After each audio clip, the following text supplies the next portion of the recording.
هذا غداتي اهلا وسهلا مرحبا بكم يا جماعة الخير صباح الخير عليكم مازال في اللون والسلام عليكم. J'espère que vous allez bien, j'espère que vous vous portez bien. Abdelmajid Tebboune se réveille enfin et s'intéresse à l'Inde. Abdelmajid Tebboune enfin invite un haut responsable de l'Inde, cette puissance économique et politique importante dans le monde, cette puissance de demain, parce qu'aujourd'hui elle est la cinquième puissance économique dans le monde, mais les prévisions annoncent dans 3-4 ans maximum, elle sera la troisième économie mondiale. Et Abdelmajid Tebboune se réveille enfin et s'intéresse à l'Inde. C'est surprenant, mais il a attendu l'échec du BRICS, il a attendu le fait qu'on soit rejeté du monde des BRICS, il a attendu sa réélection pour son deuxième mandat pour s'intéresser à l'Inde. Effectivement, depuis hier, le 13 octobre 2024, la présidente de l'Inde, la chef d'État de l'Inde, la présidente de la République de l'Inde, Madame Draupadi Murmu, a commencé une visite de travail, une visite d'État de 2 jours, à l'invitation d'Abdelmajid Tebboune. Donc la présidente de l'Inde, il faut savoir qu'en Inde, le véritable pouvoir n'est pas détenu par le président de la République. Le véritable pouvoir, c'est-à-dire le pouvoir exécutif, il est détenu par le Premier ministre, qui est très connu en Inde. C'est M. Narendra Modi, qui est au pouvoir en Inde depuis 2014 et qui est aujourd'hui l'un des hommes les plus puissants du monde, et décrié pour ses dérives autoritaires, pour son racisme, des fois xénophobie à l'étranger, pour les problèmes qu'il cause aux musulmans, la minorité musulmane, une minorité qui cause comme là-bas plus de 180 millions de musulmans. Ceci dit, Narendra Modi, il a un bilan important en Inde. Il a fait de l'Inde effectivement la troisième économie mondiale, la cinquième économie mondiale pour le moment, avec un PIB de 3700 milliards de dollars et avec une croissance économique de 6 à 7% par an. Si l'Inde poursuit son rythme de développement actuel, dans les 3-4 années à venir, elle aura un PIB qui dépassera les 5000 milliards de dollars. Elle dépassera ainsi le Japon et l'Allemagne. Elle sera troisième économie mondiale après la Chine, après les États-Unis d'Amérique et la Chine. Donc voilà, ce n'est pas l'homme fort de l'Inde qui est venu en Algérie, voilà, sincèrement. La présidente de la République en Inde, elle a un rôle représentatif, elle a des pouvoirs constitutionnels qui concernent la gestion du Parlement, etc. Mais le véritable pouvoir, elle est commandant aussi des forces armées de l'Inde, mais c'est un rôle représentatif parce que l'Inde, c'est une organisation qui est un petit peu fédéral, on va dire. Ça ressemble un peu au fédéral. C'est pas vraiment fédéral. C'est le Premier ministre et son cabinet qui détient le pouvoir exécutif. Voilà. C'est un système, on va dire, parlementaire. Voilà. C'est un système parlementaire. Donc l'Inde a une organisation, voilà, c'est une république fédérale, on peut la classer. Elle est classée comme étant une république fédérale. C'est un ensemble de régions, etc. Il y a un parlement départ et avec certaines prérogatives régionales et un pouvoir central assuré par le Premier ministre. Donc c'est pas l'homme fort de l'Inde, mais ça reste quand même une symbolique. C'est la première fois qu'un président de la République en Inde vient en Algérie. C'est un événement important. Ça intervient aujourd'hui, fin de l'année 2024, en octobre 2024. Donc, Madame Draupadi Murmu, elle va pas se contenter de sa visite en Algérie, puisque juste après l'Algérie, elle va aller en Mauritanie et au Malawi. Et c'est l'occasion donc de parler des relations algéro-indiennes parce que c'est un événement historique, parce que cette présidente indienne va rencontrer Abdelmajid Tebboune, elle va s'entretenir avec Salah Goudjil, avec Brahim Bourgalit, elle parle le Parlement, Salah Goudjil a le Conseil de la Nation, elle va visiter le pôle technologique de la ville de Sidi Abdallah, le pôle scientifique technologique de Sidi Abdallah, elle va inaugurer un coin indien, le Hamma Garden, le jardin d'essai. Dans le jardin d'essai, il y aura un coin qui va rappeler l'Inde, la végétation, la culture indienne. Il y a un forum économique, un forum d'affaires algéro-indien. C'est une excellente initiative, mais là, je ne comprends pas pourquoi maintenant. Pourquoi Abdelmajid Tebboune ne s'est pas rapproché de l'Inde, n'a pas invité la chef d'État de l'Inde, n'a pas essayé de se rapprocher de Modi, bien avant l'histoire des BRICS en 2023. C'est ça le problème. En plus, Tebboune, je vous dis, c'est les incohérences Tebboune sont terribles. D'un côté, nous avons tourné la page. T'as les BRICS. Oubliez les BRICS, Hagrona. Ils ont choisi, où il a déclaré fin octobre 2023. Où il a déclaré le Moudjahid récemment, fin septembre 2024. Dans son interview présidentielle le 5 octobre 2024, nous avons tourné la page des BRICS où on a donné une émission spéciale, on a carrément les propos de Tebboune étaient insultants à l'égard des pays des BRICS. Voilà, on va aller voir l'émission que nous avions diffusée le 6 octobre 2024, au lendemain de cette interview présidentielle du 5 octobre 2024. Nous avons appelé dans notre émission les nouveaux propos irresponsables de Tebboune sur les BRICS. Nous n'envisageons pas d'adhérer à cette organisation où nous avons changé, nous allons faire cavalier seul pour notre développement économique. Il faut compter que sur soi, sur les capacités nationales. Et finalement, l'élimination des BRICS, de la compétition pour l'adhésion aux BRICS, est un service rendu à notre pays. Alors, tu n'as pas parlé comme ça en 2023. Mais je fais puisque tu vas tourner la page des BRICS, pourquoi tu accueilles la présidente de l'Inde? Il y a une incohérence totale. Ça rime à quoi de se rapprocher de l'Inde aujourd'hui? Si tu ne veux pas intégrer les BRICS, si tu veux développer tout seul, si tu veux t'intéresser maintenant, alors qu'en 2023-2022, Tebboune était pro-Chine, pro-Russie. Il a échoué au BRICS, il est devenu pro-France, pro-États-Unis d'Amérique. Il y a une incohérence, il y a une instabilité dans la gestion des relations internationales de l'Algérie, une instabilité qui relève des humeurs. Abdelmajid Tebboune, il gère les intérêts suprêmes de l'Algérie sur la scène internationale, excepte ses humeurs. 2022, c'était je veux m'intéresser aux Chinois et aux Russes. Fin 2023, j'ai échoué, on m'a rejeté au BRICS, donc je les emmerde, et c'est à cause des Émirats. Attends, ce qu'on a dit sur l'Inde, c'est très grave ce qu'on a dit sur l'Inde. Je vais me rapprocher des États-Unis d'Amérique et de la France, je vais essayer d'aller à Paris. Je peux plus aller à Paris, Macron s'est rapproché du Maroc, donc vas-y, je déclenche une crise avec Paris, avec la France, et je me rapproche des BRICS en essayant de nous renouer le dialogue avec les dirigeants indiens. C'est une instabilité. Mais qu'est-ce qu'une orientation stratégique dans les relations internationales de l'Algérie? On n'a aucune orientation. C'est bien d'accueillir la présidente de l'Inde, c'est bien de se rapprocher d'elle, mais il fallait le faire avant le sommet des BRICS. L'Inde a été accusée par la presse algérienne, publique et privée. Elle a été influencée par les Émirats Arabes Unis ou Tebboune Khala dans des interviews qui ont été diffusées et d'autres interviews qui n'ont pas été diffusées. Il y a un pays qui a influencé les amis ils ont essayé d'influencer, ils ont influencé pour écarter l'Algérie. On a fait référence aux Émirats. On a accusé l'Inde, qui est un pays de plus de 1 milliard 400 millions d'êtres humains. C'est le pays le plus peuplé du monde depuis 2023. D'ailleurs, c'est un événement historique dans l'histoire du monde et de la planète. L'Inde a dépassé la Chine depuis 2023. C'est quand même la première puissance démographique aujourd'hui. Donc on imagine que les Émirats, qui font même pas la taille d'un quartier en Inde, c'est eux qui ont demandé à l'Inde, qui ont influencé l'Inde et qui ont manipulé l'Inde pour écarter l'Algérie. On a insulté les Indiens.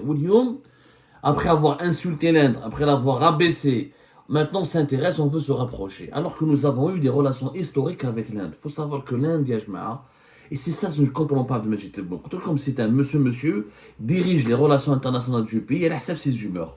Un jour, il est ami, il est instable. Comment voulez-vous qu'on lui fasse confiance? Comment voulez-vous que les grandes puissances lui fassent confiance?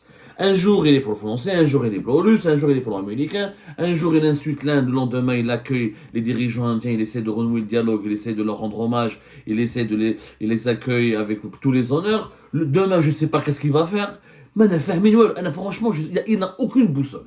Pourtant, avec l'Inde, on n'aurait jamais dû avoir un problème avec l'Inde parce que nous avons toujours eu historiquement d'excellentes relations avec l'Inde. L'Inde, elle était parmi les pays qui nous ont soutenus pendant la guerre de l'indépendance, les années 50, les années 60. Le soutien de l'Inde et du mouvement et des politiciens indiens avec à l'époque de Gandhi, etc. Et plus tard, les dirigeants qui ont succédé à Gandhi, etc.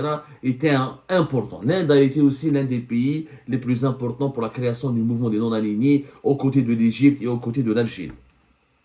Nehru, voilà, je voulais parler avec Nehru. Les relations avec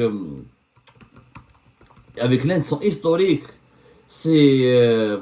Je me rappelle d'un discours qui a été, je l'ai retrouvé, d'un discours du leader indien Nehru.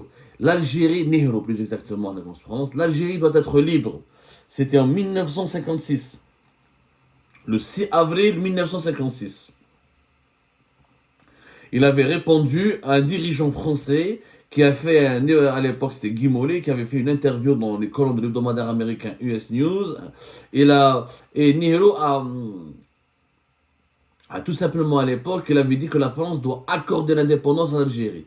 Il a soutenu l'Algérie. Après, il s'est disputé avec la France. C'était en 1956.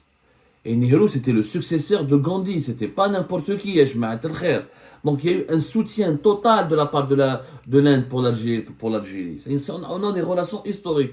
L'Inde a toujours, d'ailleurs, elle a eu une politique pro-arabe, conflit palestinien contre la Palestine, les débuts. Jusqu'aux années 90, pratiquement, l'Inde avait de très mauvaises relations avec Israël, pour ne pas dire, elle n'a pas eu carrément de relations avec Israël. Après les années 90, il y a eu une reconnaissance et une normalisation des relations entre l'Inde et Israël. Donc, mais c'est quand même plusieurs hommes d'État indiens qui m'ont Gandhi et Nehru, surtout Nehru, ont soutenu vraiment, on ne va pas refaire dans l'histoire, etc.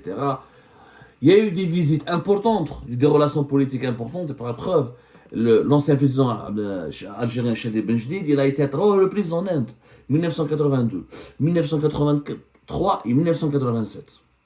Il y a eu d'ailleurs du côté indien, il y a eu des vice-présidents indiens, c'était Zakir Hussain en 1964, Mohamed Hidayatullah en 1979 et Siri Ahmed Ansari en 2016.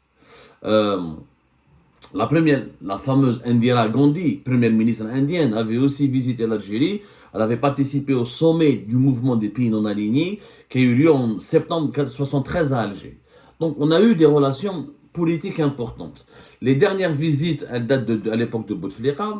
C'était je crois qu'en 2016. Hein. C'était vraiment, laissez-moi retrouver, en 2016. Voilà, la dernière visite, c'était l'ancien vice-président indien, Mohamed Hamid Ansari. C'était en 2016. Ensuite, il y a eu le ministre indien des Affaires étrangères qui est venu à l'époque de Tebboune en 2021. Voilà. Mais le vice-président, on n'a jamais eu de président de la République indienne. Bon, c'est bien, c'est important, c'est une belle symbolique. Maintenant, qu'est-ce qu'on va faire? Et pourquoi Tebboune le fait maintenant? Pourquoi ne pas avoir fait ce rapprochement avant? Puisqu'on a toujours dit, moi-même j'avais dit que les Indiens s'opposent à l'entrée de l'Algérie, même si les Russes et les Chinois n'ont pas été enthousiastes, mais les Indiens ont dit non, c'est pas un pays intéressant, nous on veut beaucoup plus l'Égypte, on veut beaucoup plus l'Éthiopie, vous allez comprendre pourquoi. Et les fake news, la désinformation, les manipulations. Ça n'a rien à voir avec les Émirats. Vous allez prendre les chiffres. Pourquoi l'Inde a beaucoup plus voulu l'Égypte et l'Éthiopie au sein des BRICS que l'Algérie? C'est simple, on va prendre des échanges économiques. Les BRICS, c'est d'abord une organisation économique, avec comme ambition de contrecarrer le poids de l'Occident, l'influence de l'Occident, et de créer un monde multipolaire et de contrebalancer avec le pouvoir de l'Occident et de changer le monde et devenir les nouveaux maîtres de l'ordre mondial international, le nouvel ordre politique mondial à la place de l'Occident. Mais au début, c'est l'économie qui détermine la valeur et le sens et le combat des pays BRICS. L'Inde, les échanges économiques entre nous et l'Inde sont uniquement de 2 milliards de dollars. 2 milliards de dollars, 2 milliards et quelques, etc. C'est très. À l'époque de Bouteflika, ils étaient de 3 milliards de dollars. En 2018, ils étaient de 2 milliards et presque 3 milliards de dollars. Pour Tebboune, 2 milliards de dollars. Pourquoi? Parce que les restrictions aux importations et les investissements étrangers qui sont faibles. Et comme le marché algérien est totalement fermé, parce que tout est interdit, tout est contrôlé, tu ne peux pas importer la matière première, tu ne peux pas importer des pièces de rechange, tu ne peux pas transférer tes devises comme tu veux, c'est un pays instable, il y a des ministres qui rentrent en prison et qui sortent de prison, l'Algérie elle a un problème avec son voisinage, elle a énormément de problèmes avec le Mali, avec d'autres pays du Sahel, elle est en situation de quasi-guerre avec le Maroc, elle ne s'entend pas avec la moitié des factions libyennes, on a beaucoup de problèmes. Donc les Indiens ne se sont pas intéressés à l'Algérie. Qui chauffe 2 milliards et de c'est que dalle, c'est vraiment du pipi de chat. Vraiment du pipi de chat. Il faut savoir que l'Algérie importe de l'Inde 885 millions de dollars. Et là, c'est l'Inde qui importe depuis l'Algérie 885 millions de dollars. C'est du GNL, donc du gaz naturel liquéfié, des produits dérivés du pétrole, un peu de phosphate et du méthanol, donc des produits dérivés carrément des hydrocarbures. Alors que l'Inde exporte vers l'Algérie pour 848 millions de dollars, essentiellement des produits pharmaceutiques, des matières premières pour des produits pharmaceutiques et des viandes, voilà, un peu de viande et du granit pour les matériaux de construction. Les échanges économiques sont très très faibles. Et c'est ça le problème de l'Algérie. Pourquoi on a du mal? Pourquoi les pays comme l'Inde ne se sont pas intéressés à nous? Regardez voir les échanges économiques entre l'Inde et l'Égypte, par exemple. 7 milliards de dollars. 7 milliards,2. Grib 7 milliards et demi de dollars en 2021-2022. C'est énorme. 7 milliards et demi de dollars. C'est le triple des échanges économiques entre l'Inde et l'Algérie. Elle dit l'Égypte. Je vais vous faire mal. Je sais qu'à chaque fois que je parle du Maroc, ça fait mal, mais je vais vous faire mal. Savez-vous quels sont les échanges économiques entre le Maroc et l'Inde? 4 milliards et demi de dollars depuis 2022. 4 milliards et demi de dollars. Il y a plus de 45 entreprises indiennes qui ont investi au Maroc alors qu'ils n'étaient que 13 en 2015. L'Inde a 2 fois plus, presque 3 fois même, 2 fois plus d'échanges économiques avec le Maroc qu'avec l'Algérie. Les exportations de l'Inde vers le Maroc ont augmenté de 90%. Alors que entre l'Inde et le Maroc, c'était une relation très compliquée, parce que il y avait même une représentation diplomatique du Polisario à New Delhi. L'Inde, des années 80, elle a soutenu la cause du Sahara occidental, elle s'est alignée sur la position algérienne et elle a réclamé l'indépendance du Sahara occidental. Et aujourd'hui, c'est avec nous que nous avons. L'Inde, c'est avec l'Algérie qu'elle avait de bonnes relations historiques. Mais sur le plan économique, l'Algérie n'en profite pas, les Indiens n'en profitent pas non plus. Et voilà, l'IOM, c'est le Maroc a 2 fois plus d'échanges économiques avec l'Inde qu'avec l'Algérie. Dans d'autres pays, l'Éthiopie, par exemple, est-ce que vous savez le montant des investissements indiens, on est plus de 5 milliards de dollars. Les Indiens ont investi plus de 5 milliards de dollars en Éthiopie. Le Nigeria, qui est pratiquement l'un des plus importants, qui est le premier pays partenaire économique sur le continent africain de l'Inde. Au Nigeria, les relations économiques au Nigeria et l'Inde, c'est plus de 11 milliards de dollars, presque 12 milliards de dollars. Donc, comment voulez-vous que les Indiens s'intéressent à nous? Mais comment un pays peut s'intéresser à toi s'il ne peut pas faire du business avec toi? Mais tu peux importer. Les investissements étrangers. Nous sommes 14e pays en Afrique concernant le flux, ce qu'on appelle les IDE, les investissements directs étrangers. 14e. En Afrique, en 2023, nous avons accueilli uniquement 1,2 milliard de dollars. Alors qu'en 2016, on a accueilli plus de 1,6 milliard de dollars. C'est-à-dire qu'à l'époque de Bouteflika, on a accueilli plus d'investissements étrangers qu'à l'époque de Tebboune. Le pays chute, on est en train de régresser. C'est vrai combien il y a une régression. Quand on prend le classement des pays africains qui accueillent le plus d'investissements étrangers, directs étrangers, c'est l'Égypte. L'Égypte, 9 milliards, presque 10 milliards de dollars en 2023. Elle a attiré presque 10 milliards de dollars d'investissement. Après, l'Afrique du Sud, plus de 5 milliards de dollars. L'Éthiopie, plus de 3 milliards de dollars. L'Ouganda, plus de presque 3 milliards de dollars. Le Sénégal, 2,6 milliards de dollars. Le Mozambique, 2 milliards et demi de dollars. La Namibie, 2,3 milliards de dollars. Le Nigeria, presque 2 milliards de dollars.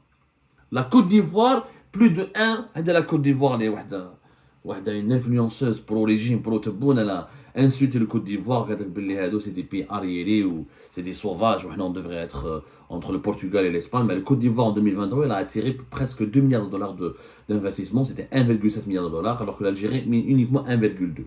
Donc il n'y a pas de business. Quand les grandes puissances n'arrivent pas à faire du business avec toi, ils ne vont pas s'intéresser à toi, ils ne vont pas te soutenir.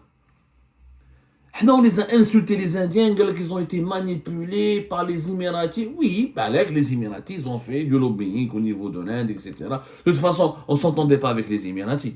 On avait de très mauvaises relations avec eux, donc on n'aurait pas pu faire partie de la même organisation. Donc il fallait choisir entre les Émirats et l'Algérie. Vu les chiffres, l'Inde, c'est normal qu'elle penche vers les Émirats. C'est normal qu'elle penche vers les Émirats. Vu les chiffres, comment voulez-vous que l'Inde nous soutienne alors qu'on a même pas à peine 2 milliards de dollars de business avec eux? Il y a la noblesse, c'est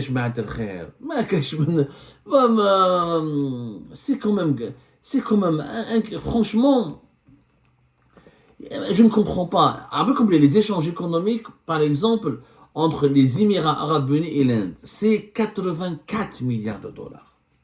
Waouh, 84 milliards de dollars. Alors que nous, c'est 2 milliards de dollars. Donc c'est normal que les Émiratis ont plus d'influence sur l'Inde. Mais les dirigeants indiens ne sont pas cons. Ils n'ont pas besoin de se faire manipuler par Abu Dhabi pour dire que l'Algérie, c'est pas intéressant pour eux. C'est pas intéressant de facto. On n'a que l'ambassade d'Inde, quand ils ont commis la représentation diplomatique indienne en Algérie, quand ils ont dévoilé les chiffres des échanges économiques, ils ont dit qu'à cause des restrictions aux importations et à cause du Covid-19, nos échanges économiques ont beaucoup baissé. Donc on n'est pas, de ce point de vue-là, quand tu ne peux pas faire du business avec un pays déterminé, quand tu ne fais pas beaucoup de business avec lui, tu ne deviens plus intéressant. Tu deviens inintéressant. Maintenant, moi je m'interroge, Tebboune, Alech il ne s'est pas rapproché de l'Inde avant 2023. Pourquoi ne pas avoir invité les dirigeants indiens avant le sommet des BRICS au 2023? Pourquoi ne pas avoir fait des gestes de rapprochement? Pourquoi ne pas avoir des gestes de séduction? Pourquoi ne pas avoir entamé des discussions avec l'Inde pour attirer des investissements? Mais c'est quand même la troisième économie mondiale dans 4-5 ans. Vaut mieux tard que jamais. Vous allez me dire, oui, vaut mieux que tard que jamais. Mais maintenant, qu'on ne veut plus intégrer les BRICS, qu'on a insulté les pays des BRICS, qu'on les a nargués, qu'on a insulté aussi les Indiens. D'ailleurs, le sujet des BRICS va être certainement évoqué par les Indiens. Qu'est-ce qu'on a besoin? Qu'est-ce qu'on veut? Comment on veut exploiter? Comment on veut améliorer nos relations avec l'Inde? Ben, c'est très simple. Il faut ouvrir le pays, changer la gestion économique du pays. Tant que tu as des échanges économiques très faibles avec les grandes puissances, ben les grandes puissances ne vont jamais t'aider, ne vont jamais se mobiliser pour toi, ne vont jamais te soutenir. Et je rappelle que les Indiens, tellement on avait des bonnes relations avec eux auparavant, ils nous ont aidés. Beaucoup d'Algériens et d'Algériens, mais la Belhamj, le tremblement de terre à Boumerdès en 2023, l'Inde a donné à l'Algérie rapidement, elle a débloqué $1 million d'aide humanitaire. C'est avec les Indiens que nous avons lancé un de nos satellites, qui est le satellite Alsat 2A, qui a été mis en orbite en juillet 2010, avec la collaboration avec l'agence indienne pour la recherche spatiale. Il y a eu quand même des médicaments d'une valeur de plus de $500 000 qui ont été remis à l'Algérie pour aider un petit peu les sinistrés et pour nous aider. Et on a même, l'Inde, elle a même donné, elle a aidé l'Algérie, elle a donné de l'acier pour reconstruire les maisons qui ont été ravagées par le séisme de Boumerdès. Toutes ces bonnes relations sont parties en fumée parce que Tebboune, je sais pas, il s'est rapproché uniquement de la Chine et de la Russie. Il pensait qu'en signant Tebboune, en fait, c'était simple.